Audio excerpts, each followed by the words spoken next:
আসসালামু আলাইকুম।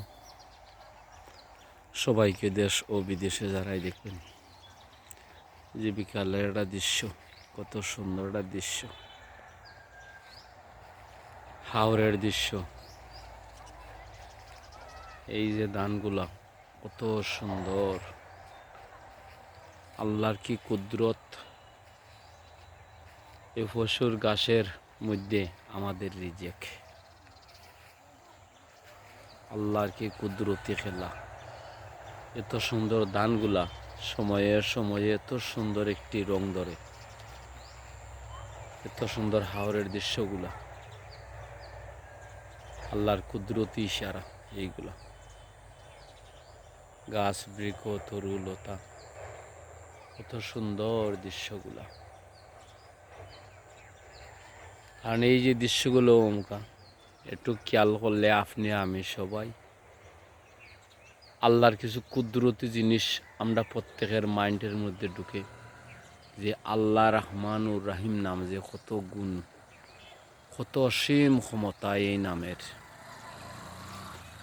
কিন্তু যখন আমরা দুনিয়ার রং তামাশায় পড়ে যাই, তখন আমরা সব কিছু ভুলে যাই।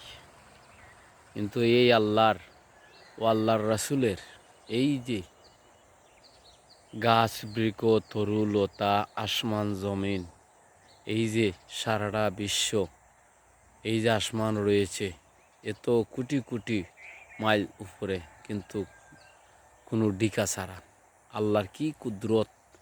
এই যে ধানগুলা এত সুন্দর লাগে, কিন্তু গরুর রিজেক, এগুলার মধ্যে কিন্তু আমরার রিজেক। আল্লাহর কি কুদরতি সারা ঘাসের মধ্যে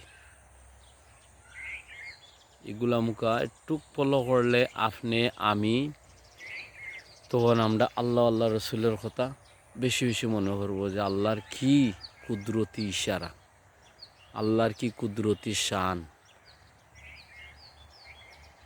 আমরা তো দুনিয়ার রং তামাশায় হইরা, এই সে নানান ঝামেলা হইরা অনেক কিছু আমরা ভুলে যাই।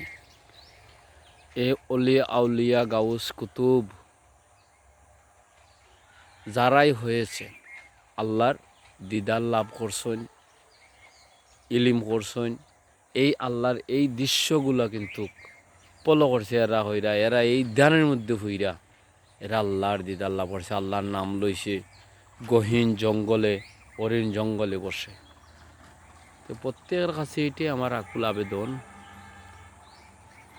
যে আমরা প্রত্যেক মুসলমান ভাই ভাই, আমরা আল্লাহ আল্লাহ রসুলের স্মরণ করতাম। আমরা আল্লাহর এই যে দৃশ্যগুলো, ওগুলা স্মরণ করলে আমরা এখন অন্যরে কিন্তু হিংসা করতাম না, তখন আমরা মনটা কিন্তু অনেক গভীরে চলে যাইত। তো সকলের প্রতি আমার আসসালামু আলাইকুম। আমার কথায় ছন্দে ভুল হয়ে থাকলে ক্ষমার দৃষ্টিতে দেখে নেবেন।